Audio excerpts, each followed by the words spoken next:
Hey,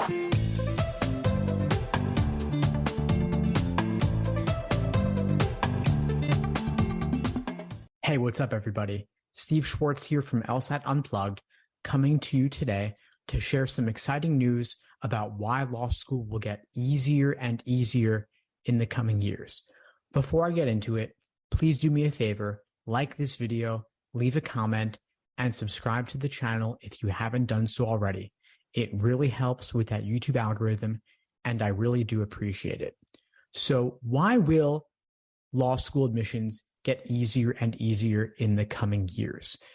The short answer is simply that fewer people will be applying, so law schools will have no choice but to admit students with lower numbers than they otherwise would have.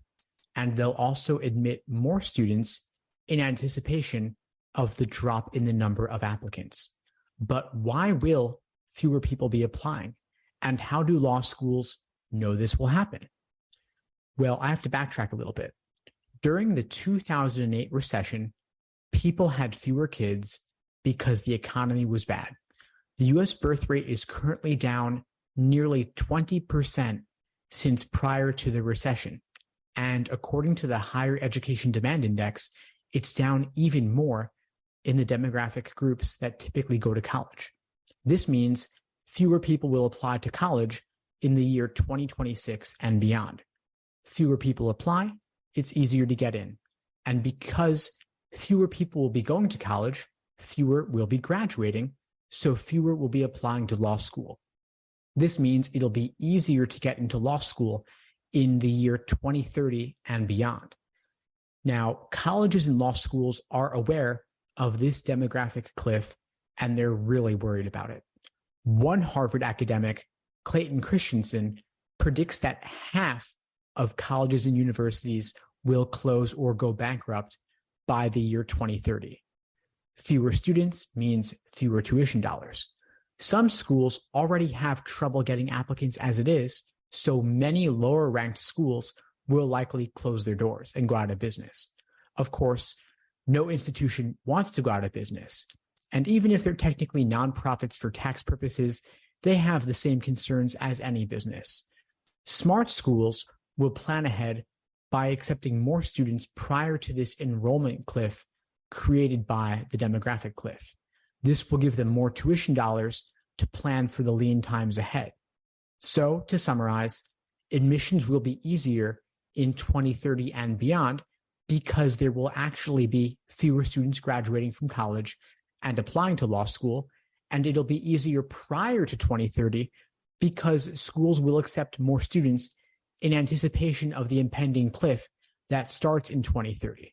So every year, as we get closer to 2030, admissions will get easier and easier as schools become increasingly concerned about the impending threat to their tuition dollars posed by having fewer students in the applicant pool. Not only will they admit more students and increase their class sizes, but they'll also remove other barriers to applying, like application fees, and they'll stop raising tuition so much each year. They'll also increase scholarship money significantly, which will in turn decrease their tuition revenue. I'd even expect some schools to automatically admit students based on their LSAT scores without requiring them to submit application essays. And other schools may eliminate standardized test requirements altogether. They'll also hire more faculty and build nicer buildings to attract students.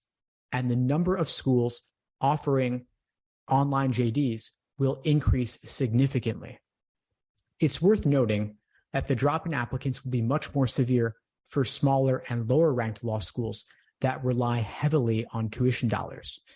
It's less important for larger and elite institutions that have large endowments and other sources of revenue. Elite schools will be better able to compete to recruit applicants, so they won't see the same decline in applications as the non-elite schools, and they likely won't need to increase class sizes in anticipation or reduce their LSAT and GPA medians to the same extent. In fact, some believe that elite schools like Harvard and other top 14 law schools will actually see increased demand as we approach the year 2030. Regardless, it'll be much easier to get into the majority of schools outside the top 14, and elite schools may see a relatively weaker applicant pool as well, which could make it easier to get in. Anyway, folks, that's all for now. I hope you found this video helpful. If you did, like the video, leave a comment sharing your thoughts about this, and subscribe to the channel. It really does help, and I really do appreciate it. In the meantime, I'll wish you all the best and take care.